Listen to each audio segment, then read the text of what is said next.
Dear students, today we are going to learn about Introduction of Economics. In UPSC Prelims syllabus, there is a section Indian Economic Development. This section will comprises both subject knowledge and current affairs. Before start preparing for this section, we need to know about some basics of economy. So today's class is about Introduction of Economics. First, we start with the basics of economics.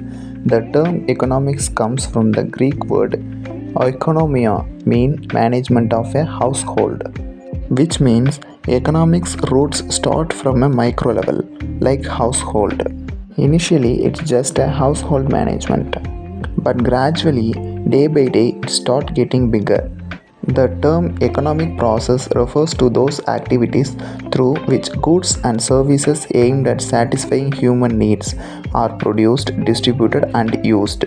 Which means here economic process refers to goods and services produced, distributed, and used for human needs. It includes the study of labor, land, and investments of capital, income and production, and taxes and government expenditures. Economics will study about the land, labor, capital, income, production, government taxes and expenditures. Adam Smith, who is father of economics, defines economics as the science relating to the laws of production, distribution and exchange. Here, he refers economics as the science. Next, we are going to look about branches of economics. In economics, there are two branches. One is microeconomics and another one is macroeconomics. Microeconomics examine the behavior of basic elements in the economy, including individual agents such as households and firms or as buyers and sellers and market and their interaction, which means it is in micro level only, like households, market, buyers and sellers only. Now you can ask a question, market is a micro level? Yes, market is a micro level. You will understand it after come to know about macroeconomics. Now macroeconomics studies the economy as a whole and its features like national income, unemployment, poverty, balance of payments and inflation. Macroeconomics will study the broad sectors of the economy like national income, unemployment of a country, poverty, balance of payments and inflation of a country.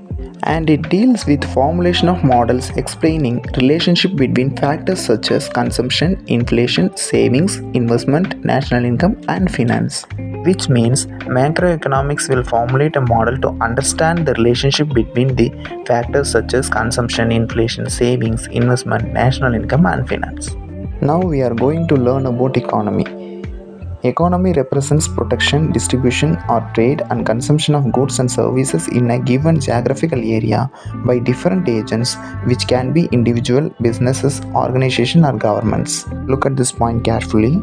It represents production, distribution or trade and consumption of goods and services in a particular geographical area by different agents which can be anyone like individuals, businessmen, some private organizations or governments, anything.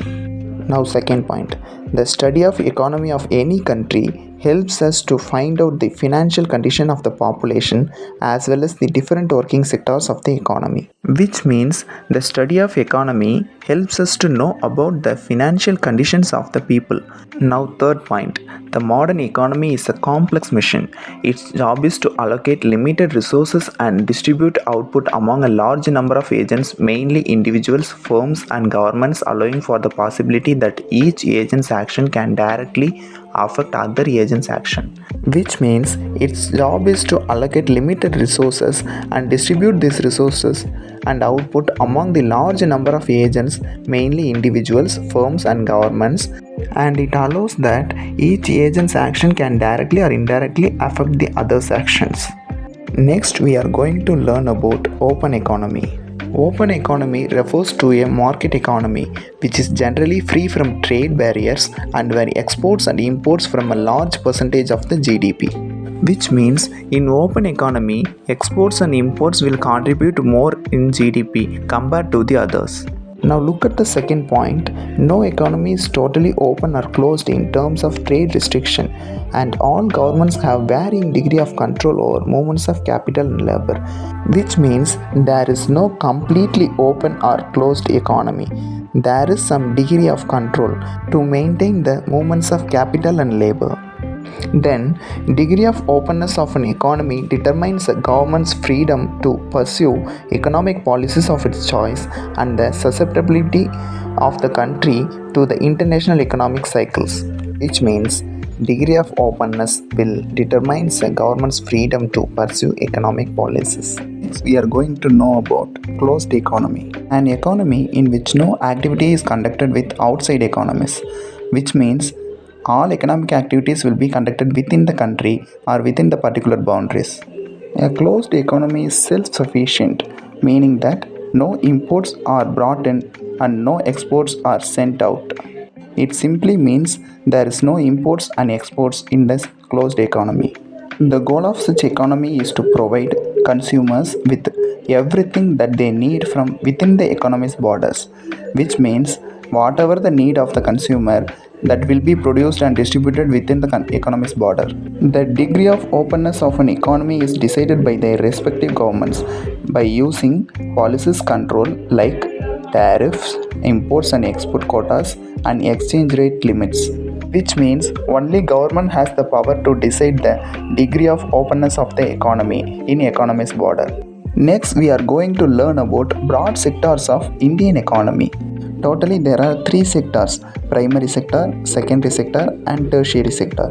In primary sector, it includes production of raw material and includes agriculture, forestry, and fishing. Primary sector simply means agricultural sector. Next one, secondary sector. It defines mining, electricity, gas and water supply, and construction. It also called manufacturing sector. Next one, tertiary sector. It comprises business, transport, telecommunication, banking, insurance, real estate, communication, and personal services. It also called service sector. Now look at it carefully. Primary sector, secondary sector, tertiary sector, which means agriculture sector, manufacturing sector, and service sector. Next topic, nature of the Indian economy. First one, mixed economy. Mixed economy is an economy where both public and private sector coexist, which means it is not entirely a private sector or entirely a public sector. Our Indian economy is mixed one. The term mixed economy was coined by J.M. Keynes, which means John Maynard Keynes, who is father of macroeconomics. Next one is our Indian economy is developing economy. The following features shows that Indian economy is a developing economy. What are all these things? Low per capita income, occupational pattern is private sector dominated, heavy population pressure, prevalence of chronic unemployment and underemployment, steadily improving rate of capital formation, low capital per head, unequal distribution of wealth assets. These features are strongly defined as our Indian economy is a developing economy. Next one is agrarian economy. An agrarian economy is a type of economy that relies primarily on agricultural industry including livestock farming or crop production. Here we clearly know that our primary sector is a agricultural sector. So nature of Indian economy is an agrarian economy. Okay students, we come to end of the session. Next we will learn about in depth of Indian and international economics. Thank you.